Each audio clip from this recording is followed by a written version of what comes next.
வரலாற்றை நிறைய பேர் படிப்பார்கள், பலர் எழுதுவார்கள், மிகச்சிலர் இடம்பெறுவார்கள். ஒரு சிலரால் மட்டுமே வரலாறு மாற்றப்படும். சதாம் மாற்றினார். வாழும் பொழுது அரை நூற்றாண்டு காலம் பேசப்பட்டவர், கொல்லப்பட்ட பிறகும் உலகம் இருக்கும் வரை பேசப்படுபவர், புரட்சியின் மூலம் ஆட்சியை பிடித்தவர், படையெடுப்பின் மூலம் ஆட்சியை இழந்தவர், அநீதியினால் கொல்லப்பட்டவர். சதாமை பதுங்கு குழியில் மயக்கவாயு கொடுத்து நிராயுதபாணியாக கைது செய்து சிறை, வழக்கு, தீர்ப்பு, தூக்கு என்று திரைக்கதையை வெகு சீக்கிரமே எழுதி முடித்து விட்டது அமெரிக்கா. தூக்குக்கான காரணம் சதாமை கொல்ல முயன்றவர்களை அவருடைய பாதுகாப்பு படைகள் சுட்டுத் தள்ளியதாம். உலகில் சர்வாதிகாரிகளாக இருக்கட்டும், ஜனநாயகவாதிகளாக இருக்கட்டும், தனக்கு, தன்னுடைய அரசுக்கு, தன்னுடைய தேசத்துக்கு எதிராக செயற்படுகின்றவர்களை கொல்லும் வழிமுறையைத்தான் சதாமும் கையாண்டார். வழிமுறை சரியற்றதென்றாலும் சதாம் மட்டும் இதற்கு விதிவிலக்காயிருந்திருக்க முடியாதென்பது மட்டுமே உண்மை. சதாம் வீழ்ந்த பிறகு ஈராக்கில் பேரழிவு ஆயுதங்கள் இல்லை என்பது மட்டும் உலகுக்கு தெரியவில்லை. பல்வேறு இனக்குழுக்கள் கொண்ட நாகரீகத்தின் தொட்டிலான ஈராக்கை ஆள அதிபர் சதாமால் மட்டுமே முடியும் என்பதும் தெரிய வந்தது. சதாம் ஈராக்கிற்காக நிறையவே செய்தார். ஷியா, ஷன்னி, குர்து, பஸ்ரு என பல்வேறு பிரிவுகளாக இருந்தவர்களை ஈராக்கியர்களாக்கினார். கல்வியை கட்டாயமாக்கி யுனெஸ்கோவிடமிருந்து பதக்கங்களையும் பாராட்டுகளையும் பெற்றார். சுற்றியிருந்த அரபு நாடுகளின் மன்னர்கள் தேச உடைமையான எண்ணெய் வயல்களை தங்களுடைய குடும்ப சொத்தாக்கி வைத்திருக்கும் பொழுது சதாம் மட்டும் அதை தேசியமயமாக்கினார். பாலங்களை கட்டினார், பளபளப்பான சாலைகளை அமைத்தார், புது புது தொழில்நுட்பங்களை ஈராக்கினுள் கொண்டு வந்தார். நாடு முழுவதும் முதியோர் இல்லங்களை அமைத்து முதியவர்களுக்கு வாழ்வு கொடுத்தார். பெண்களின் சமூக நிலை முன்னேற்றத்திற்கு விதை விதித்தார். தெருக்களை சுத்தமாக வைக்க, மக்களை விழிப்புணர்வூட்டுவதற்காக தானே துடைப்பத்தை தூக்கி இருக்கின்றார். ஒரு இளம்பெண் தன்னந்தனியாக இரவு முழுவதும் நடமாடக்கூடிய அளவிற்கு சட்டம் ஒழுங்கை கைக்குள் வைத்திருந்தார். பொருளாதார தடையின் பொழுது அவர் சிரமப்பட்டு கட்டியிருந்த சில நவீன மருத்துவமனைகளில் இப்பொழுது கூட அடிபட்ட அமெரிக்க பிரித்தானிய வீரர்கள் சிகிச்சை பெற்று வருகின்றனர். அந்த தடையின் பொழுது கூட பொது விநியோக முறையை சிறப்பாக நடைமுறைப்படுத்தினார். ஈராக்கின் பாதுகாப்பு பலத்தை அதிகப்படுத்தியதன் மூலமாக தன்னை பற்றியும் ஈராக்கை பற்றியும் தன்னுடைய எதிரிகளுக்கு அச்சம் ஏற்பட வைத்தார்.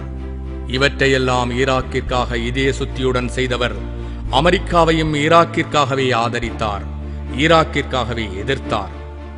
சர்வதேச குற்றங்களை விசாரிப்பதற்காகவே சர்வதேச நீதிமன்றம் ஒன்று இருக்கிறது என்று கூறும் அமெரிக்கா அங்கு வழக்காட வேண்டிய சதாம் மீதான குற்றச்சாட்டை அவரோடு தெரிச்சண்டை போட்டவர்கள் கையில் கொடுத்து சதாமுக்காக வழக்காட வந்தவர்களை கொன்று, சாட்சிகளை நிர்பந்தப்படுத்தி, நீதிபதிகளை மாற்றி, தீர்ப்பை வாசித்து, தூக்கை நிறைவேற்றி மனிதகுல எதிரி ஒளிந்தான் என்று கூக்குரலிட்டது.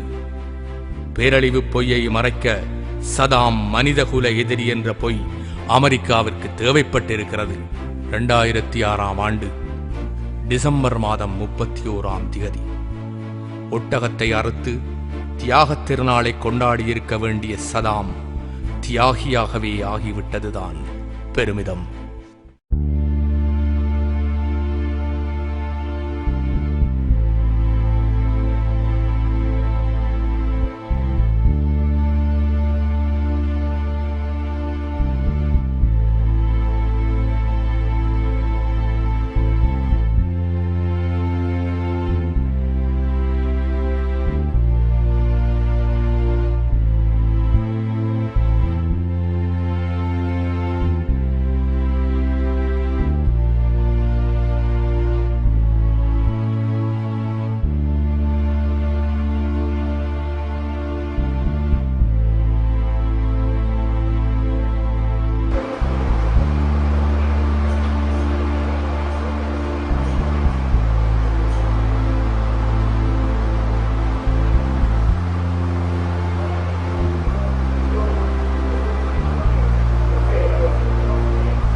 தூக்கு கயிற்றில் தொங்கியது நீ அல்ல நீதி.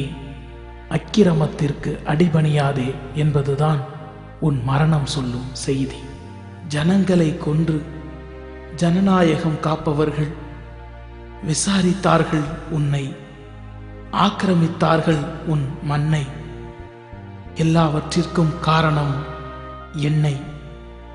உனக்கு தரப்பட்ட தூக்கு அது திருடர்களே கூறிய தீர்ப்பு. மாவீரனே, உன் மரணத்தை பார்த்தவர்களும் மாவீரர்களானார்கள். உன் சரித்திரத்திலும் சில அச்சுப்பிழை, அதையும் நீக்கிவிட்டது இந்த படுகொலை. தியாகத் திருநாளில் நீ விதைக்கப்பட்டாய். அந்த கொடியவர்கள் ஒரே ஒரு சதாமை கொன்று 1 கோடி சதாம்களை உருவாக்கிவிட்டார்கள். மாவீரன் சதாமே, நீடு துயிலில் நீ ஆழ்ந்து விட்டாய். ஆனால் உன்னை கொன்றவர்களால் இனி தூங்க முடியாது.